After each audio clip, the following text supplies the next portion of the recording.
قاعده 44 توحید و شرک در استغاثه را بدانیم. استغاثه چی را میگن؟ استغاثه به معنای کمک در وقت بسیار سختی هست. استعانت، فرق بین استغاثه و استعانت در اینمی هست که استعانت در حالات نرمال خواسته میشه و در حالات هر حالت ما و شما میتونیم استعانت از الله بخواهیم. مثلا مشکل داری یا مشکل نداری یا هر حالتی که هست، استعانت در عالم ما فوق است و از الله خواستن. استغاثه چی رو میگن؟ استغاثه غوث به معنای کمک خواستن است در حالات سختی، در حالت سختی که سر بسیار فشار آمده است.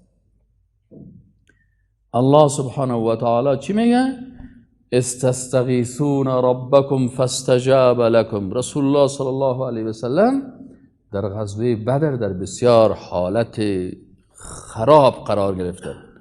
تعداد صحابه کم، اسلحه‌شان کم، امکاناتشان کم، اما مشکل قوی چی است که دشمنای از اینا که مثلا مشرکین هستند تعدادشان بسیار زیاد، یا 312 یا 313 نفر هستند نظر به روایت تاریخی که میاد سیرت.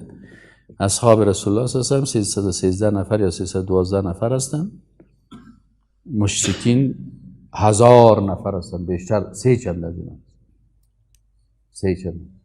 و اینا تعداد وسایلشان و وسایل جنگیشان بسیار کم و ضعیف است. متوجه هستین؟ بسیار وسایل کم دارن، وسایل جنگیشان بسیار کم است، امکاناتشان کم است. شترهایی که مشرکین داشتن و غذایی که مشرکین داشتن و اسبهایی که مشرکین داشتن، سلاحی که داشتن، دولها داشتن و چی داشتن. یک دفعه آمدن سه برای حمله کردن بالای از اینا. در حالت بحرانی آل وقت چی است؟ وقت استغاثه هست.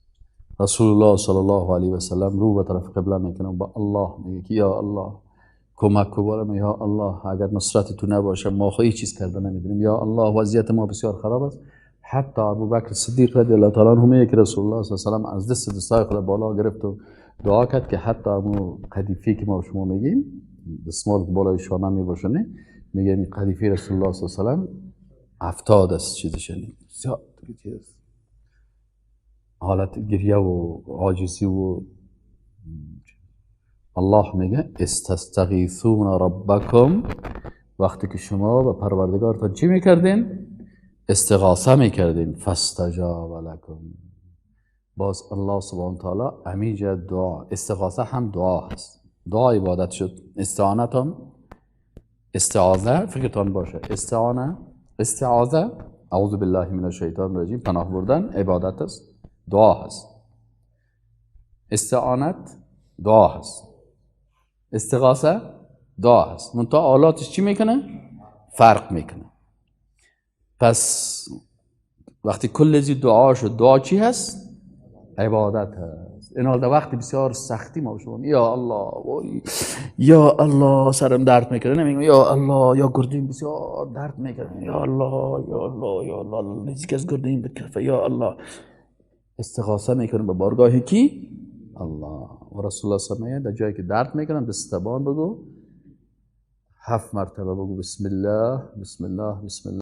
باز بعد از بگو که اما ترسنه اما حدیث شریف که آمده، باز بگو که اعوذ بعزت الله و قدرته من شر ما اجد و احاذر. این حال بسیاری که اساس وقتی که سر شکمک فشار به استغاثه به غیر الله میکنه. فهمیدین؟ یعنی ایش شرک میشه. چرا که دعا که عبادت شد و غیر الله که استغاثه کردی سیزنه، پس دعا را به کی کردی؟ به غیر الله کردی. یگانه که میگه وای وای وای وای وای وای وای مادر جان، وای پیرسای، وای پیر جان، وای فلانی خان خاصه باشه. پس ما و شما چی میگیم؟ خود رسول الله صلی الله علیه و سلم ببینید تشریع و طریقی کی باید باشه؟ رسول الله. آل رسول الله در حالت بحرانی به کی رجوع کرد؟ چی گفت؟ استستغیثون ربکم. شما استغاثه به کی میکنین؟ این حال بسیاری کسایی که میگه یا محمد و یا عمر و یا علی و یا حسین و یا ابوبکر و یا فاطمه و یا بلال و یا زینب و یا مثلا یا شاید و شمشیره و یا مثلا فلانی، این حال ای در حقیقت استغاثه به غیر الله میشه و استغاثه باید به کی شوه؟ به الله شوه. غوث الاعظم، او کسی که ما و شما را بسیار ذات با عظمت است که در وقت مشکلات بر ما کمک میکنه، کی است؟ الله هست. نه این حال در افغانستان غوث الاعظم کی را میگن؟ مخلوق هم میگن یا خالق هم میگن؟ حتی نامای ما چی است؟ حتی بعض یگان تا مسجد هاست نام شما مسجد غوث الاعظم دستگیر، یعنی که هم تو را در حالات سختی ها کمک میکنه و هم دست میگیره. کی میگیره؟ مخلوق یا خالق؟ این حالی مطابق عقیده توحید است یا مخالفش است؟ مخالف است. چرا نمیفهمه مردم؟ به خاطر ازی که بیچاره عقیده را نخوانن. وقتی که عقیده را نخوانن این مشکل باش پیدا میشه.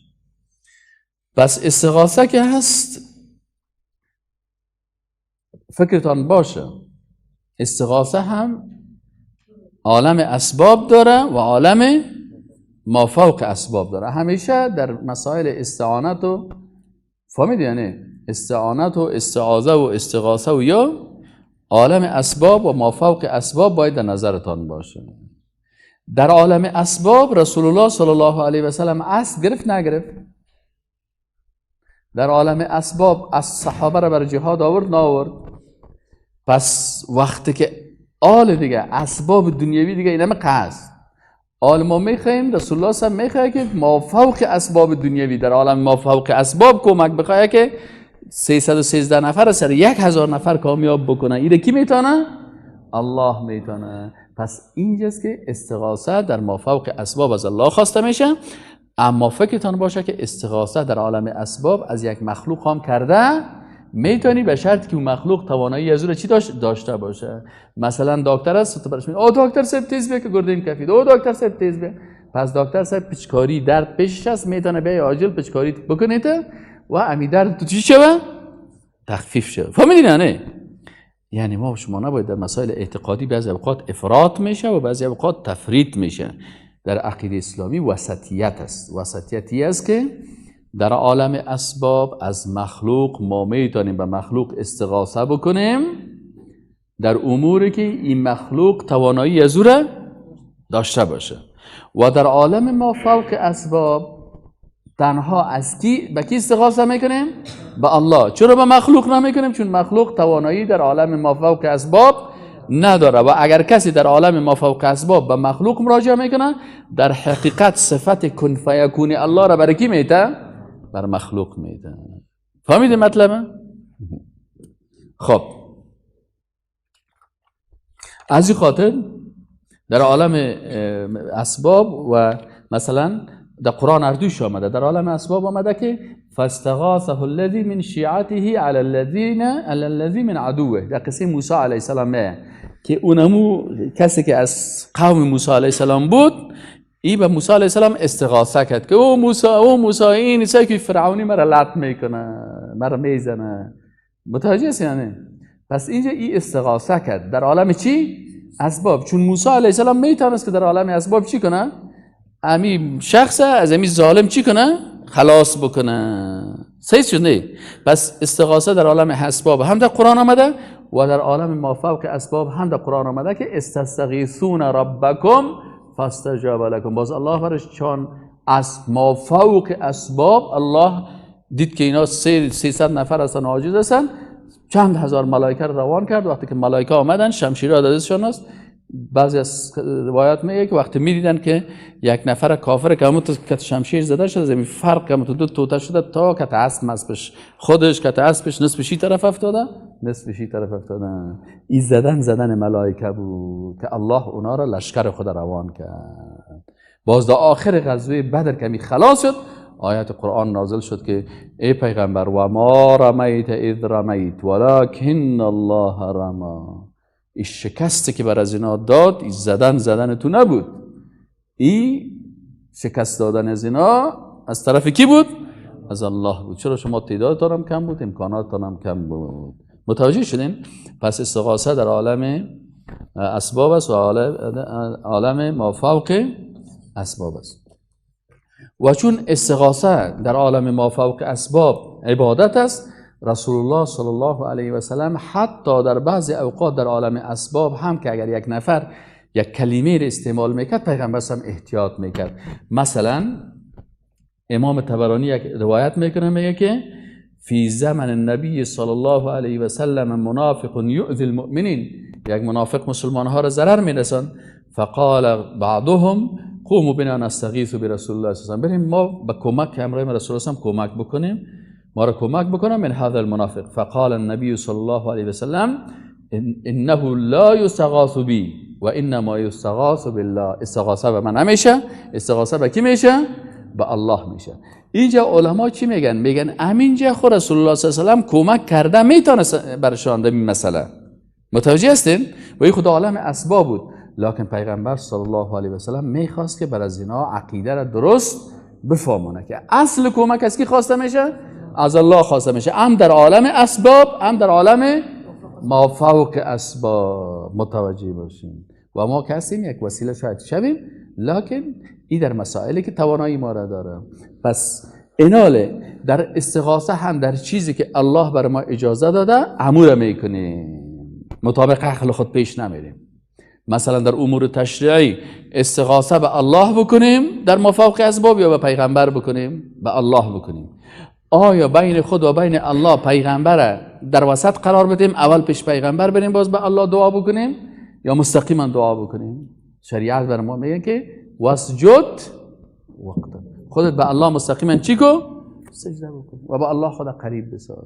ضرور نیست که پیش شخص دیگه بریم. پس پیغمبر من حیث معلم، من حیث مربی، من حیث رهنما بر ما و تو استغاثه را یاد داد. حالا استغاثه به کی میکنیم؟ به الله میکنیم. متوجه هستین؟